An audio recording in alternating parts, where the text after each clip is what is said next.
This is Ben Henderson in Chandler, Arizona. Actually, we are in Mesa, Arizona right now. This is an area where Waymo, owned by Alphabet, Google's parent company, is doing testing of self-driving vehicles.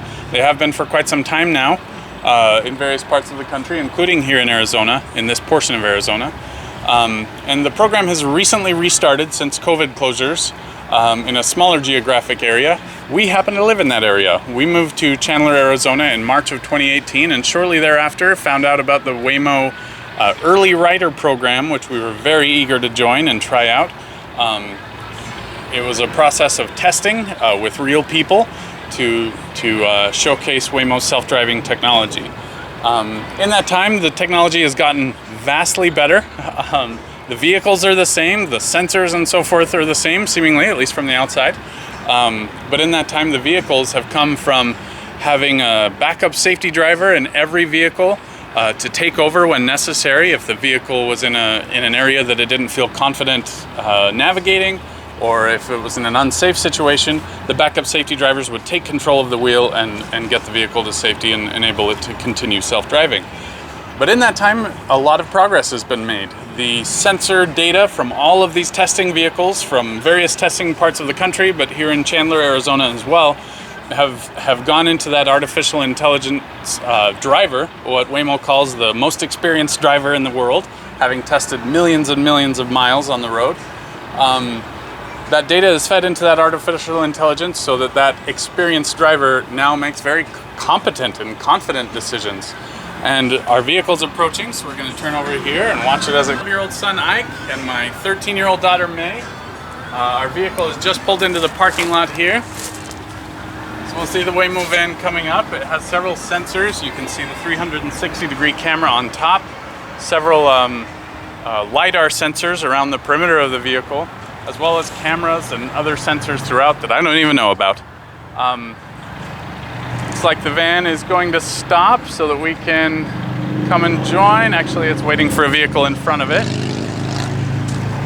The vehicles have gotten a lot better in the time that we've been riding these last 2 years. The vehicles have gotten much better at navigating obstacles such as vehicles stopping,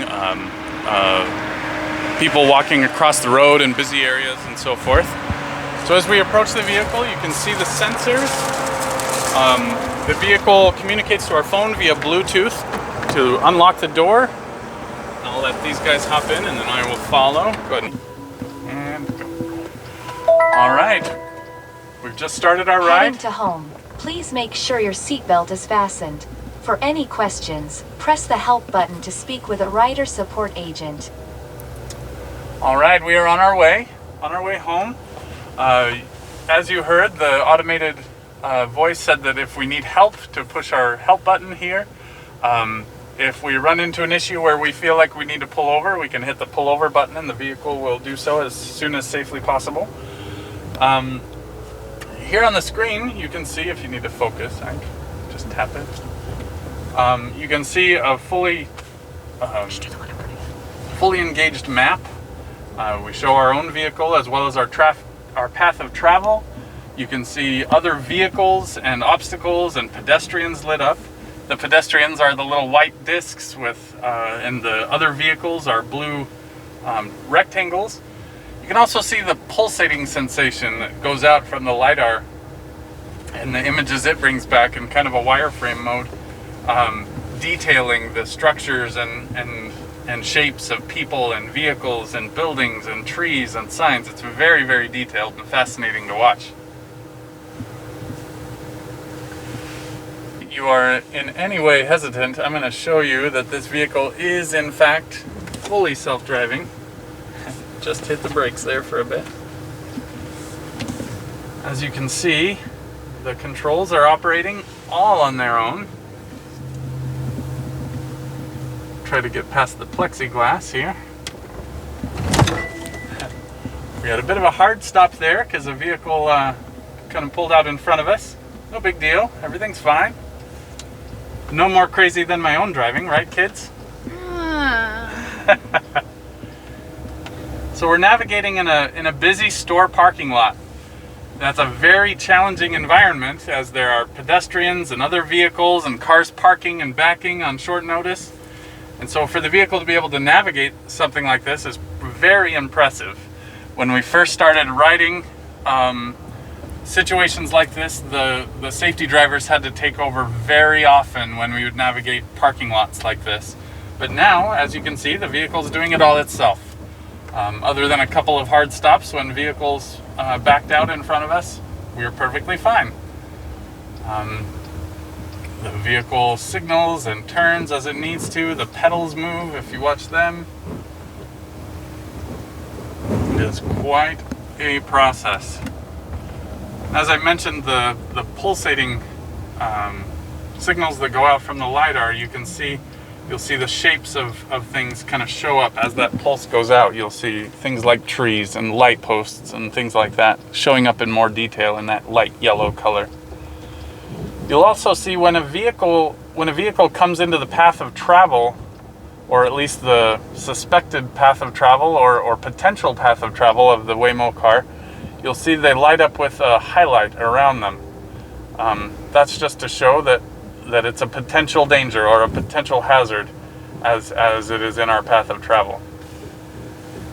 Here in the Chandler area, there are Waymo vehicles testing all over the place, all the time, 24 hours a day. In fact, if I zoom across the road there, we can see another one. We can see the little black dome of another Waymo vehicle right in this area, also performing test driving. They are testing all the time.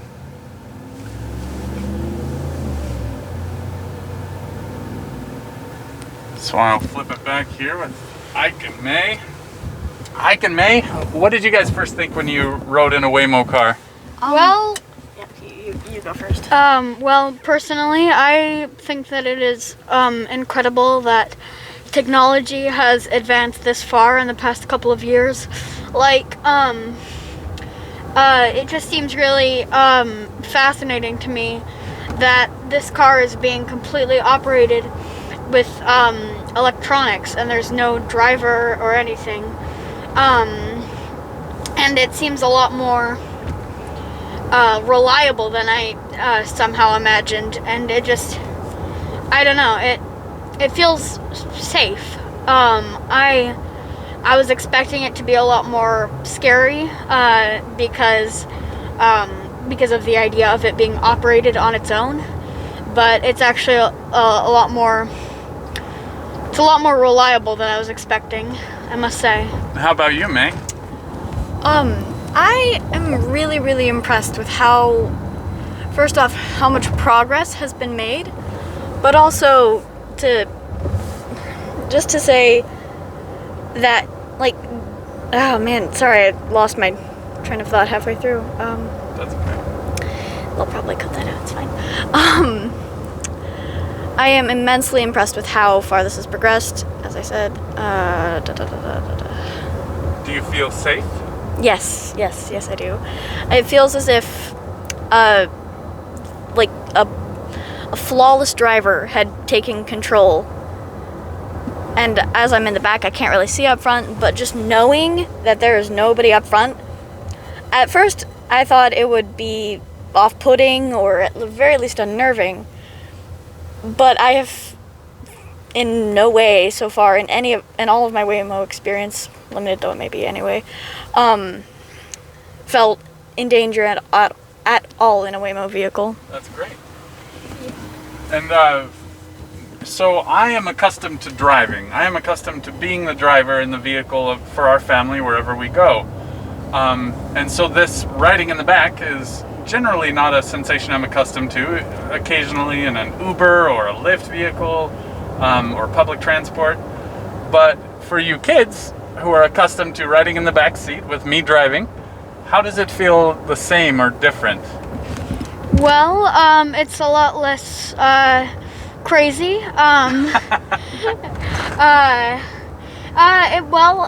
It's very similar. It genuinely feels like it's being driven by a human. And it just feels, I feel genuinely safe in this environment. Do you feel the same, May? Yeah, definitely, and I do agree with that it's less crazy. less crazy because maybe I'm not as adherent to speed limits and so forth. Safety laws. Yeah, definitely.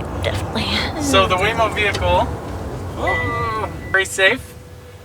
In fact, it caught a yellow caution light and it hit the brakes. So we just had a quick stop there at this intersection. And so the kids mentioned that it feels actually in some ways safer to them than it does riding in the backseat with me driving, because I maybe am a little more speedy or less adherent to lane violation issues. It says more about you than about the vehicles. Yeah. So, but that is something that I would like to speak of with Waymo and this technology generally. There's so much potential to be safer, to improve vehicle safety across the board, be it in Waymo vehicles or other vehicles that are advancing self-driving technologies of various types. There are companies like Tesla and others with using various degrees of self-driving technology, all with an aim towards safety. If you think about it, a fleet of vehicles such as this can communicate with each other and lessen traffic congestion. They can decrease following distances between vehicles, I meant to increase following distances between vehicles, or even decrease following distances between autonomous vehicles to do so safely to enable more efficient roadways. It is a common sight on the freeway between here in Chandler and the Tucson area. On the freeway, the I-10 freeway, we often see Waymo full-size semi-trucks outfitted with the same sensors and technology suite testing self-driving freight hauling technologies between here and Texas. And you can imagine a semi-truck, there are so much liability and unsafe potential in a very heavy semi-truck going down the freeway. And so when this self-driving technology of this fully experienced, or as Waymo would put it, the most experienced driver in the world is behind the wheel of a semi-truck and can't get tired, or it can see through fog and snowstorms and other obstacles that humans cannot, how much improved safety potential there is with this technology. I'm going to switch back to the driver's seat mode here, so to speak. The progress that has been made in the 2 years that we've been riding has been magnificent. As I mentioned earlier, the vehicles used to be handled with a safety driver sitting behind the wheel. Their hands would hover above the wheel and they would take over if and when necessary, which early on, as I mentioned, was pretty often. But now, we've been driving here for the last few minutes and have had no issues. The vehicle's been very safe. It's been quite an experience. We do get some crazy looks going down the road when they see there's no one at the wheel of our vehicle. That's kind of exciting. And there's just so much good to be had here. Aside from the self-driving technology itself and the robo-taxi service that we're currently using, or the autonomous taxi service that Waymo One is, there are other potential possibilities as well. I mean, if Waymo were to license this technology suite to automotive makers or car makers to have this fully experienced, or the most experienced driver in the world at the helm of new vehicles right off of the factory assembly line, one could imagine a world where driving generally, riding in vehicles would be so much more safe and efficient.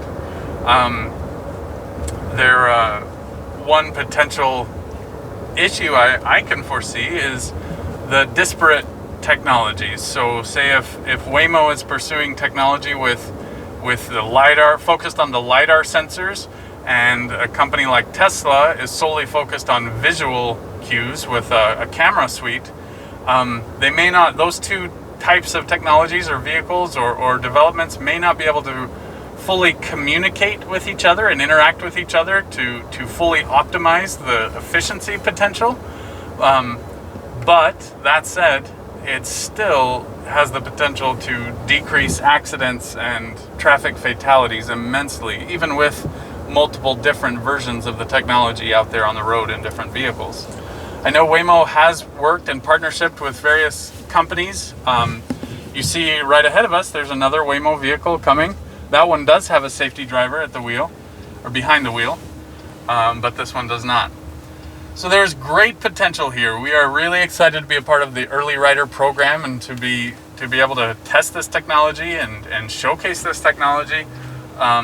We're happy to be somewhat of ambassadors with Waymo voluntarily, but also just to be early adopters, to show people and show our friends and family that we feel comfortable with it because we like the way Waymo's doing things. They've been very cautious and very measured and calculated in their development of the technology. They've been testing it for years now. They started early on in California on a Google campus in a private area they purchased, and have developed to the point where they're now fully autonomous on a public road in Arizona. And I'm just thrilled for that technology and that progress and that safety record as well. There have been issues early in the development of self-driving technology. Here locally in our neighboring town of Tempe, Uber was testing self-driving vehicles a couple of years ago, and actually was involved in a fatal accident. The vehicle hit a pedestrian, and the pedestrian passed away, unfortunately. There were several things surrounding that, including a distraction on the part of the safety backup driver. But that said, that's one fatality in the development of self-driving vehicles thus far. You can only, you can't count. It's almost innumerable the amount of fatalities that were involved in the development of our modern vehicle through the decades. Not to discount the loss of life, obviously, but we fully understand that there are risks in every new development and new technology, and testing has to happen in order to mitigate those risks and to improve the technology and make it safer every day. As you can see, the vehicle optically can see the traffic lights and determine when a light turns green or yellow or red. It's using cameras to identify obstacles, vehicles, pedestrians, and so forth, as well as that full sensor suite of LiDAR and other sensors to identify other obstacles and surroundings.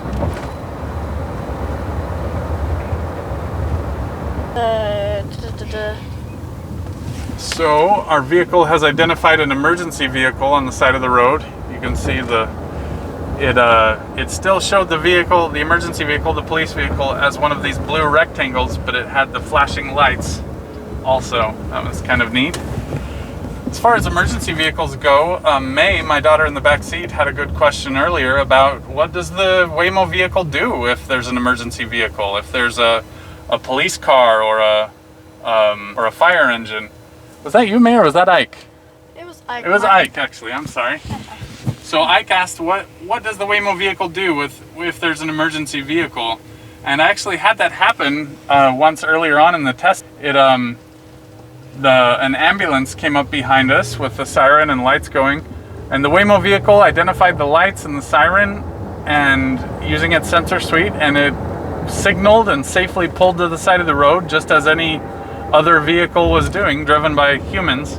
It safely got us to the side of the road, waited for the emergency vehicle to pass, and then safely signaled and got back into traffic and resumed traveling. In many ways, it did so more cautiously and more safely than the vehicles around us, but it did so effectively. May did have a question earlier. What was that question you had, May? My question was, in a situation where there is a major car crash in, say, an intersection, what would the vehicle do? Right, I remember that. Okay. Well, that's a great question. When we logged onto this ride for this portion of our journey, the app notified us that our vehicle would be fully driverless. There would be no safety backup driver.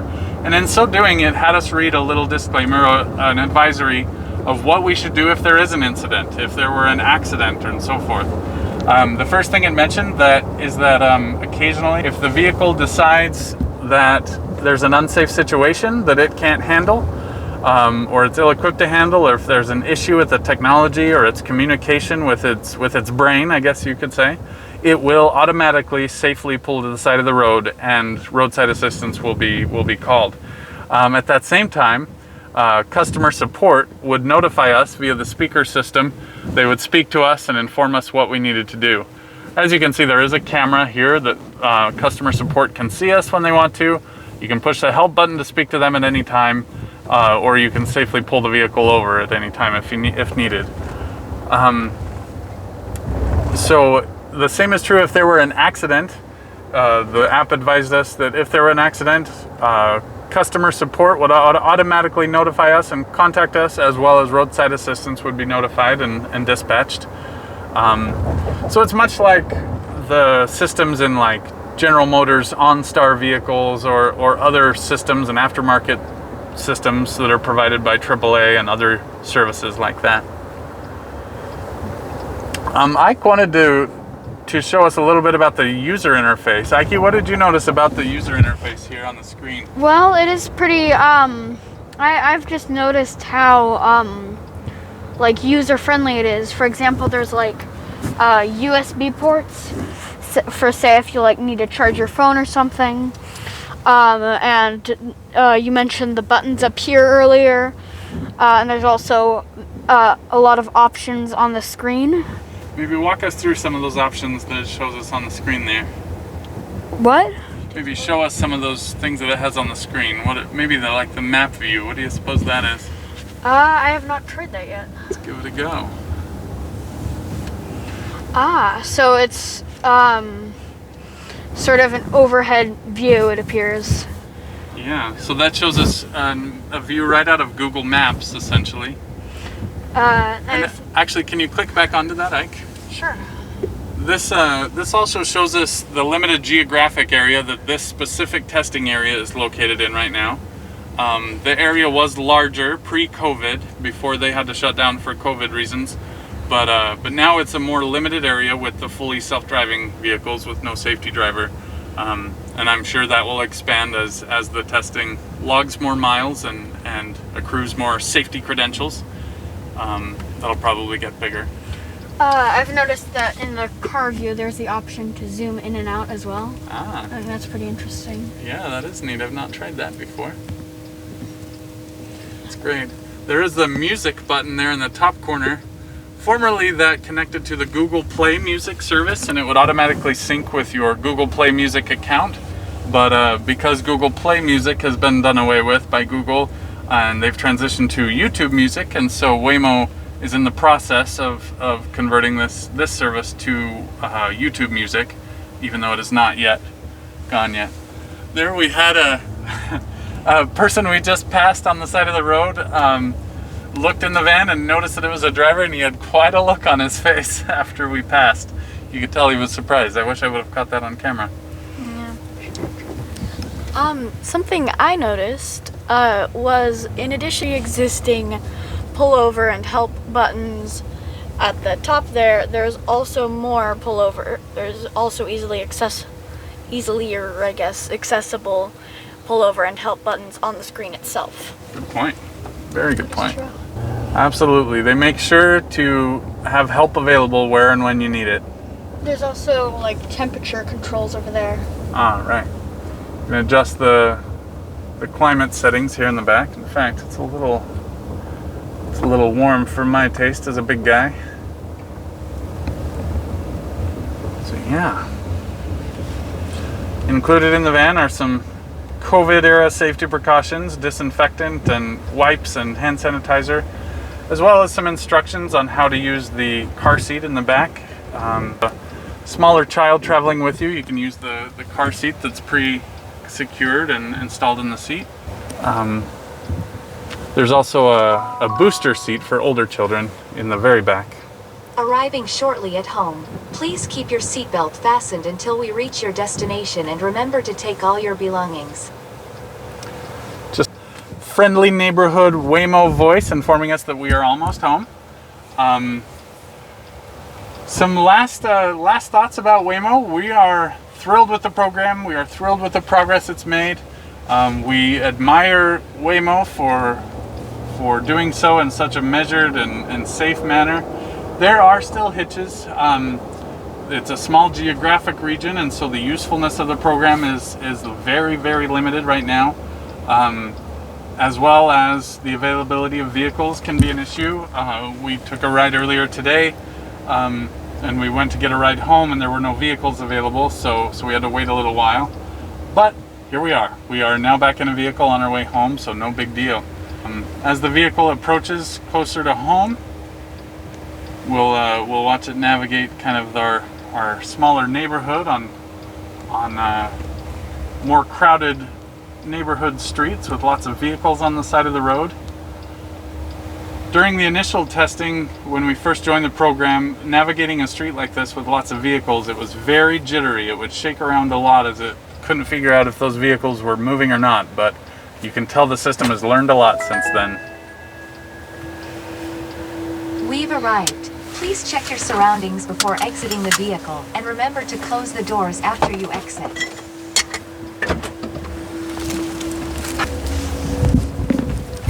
So that is our ride in the Waymo van. We'll take a look here again as my kids get out. Got the camera suite on the top and more sensors up there, as well as the LiDAR sensors around the edges. It's a great program, a great vehicle. It's a safe way to travel, and we're excited for it to continue to expand across the country and around the world. Goodbye, Waymo!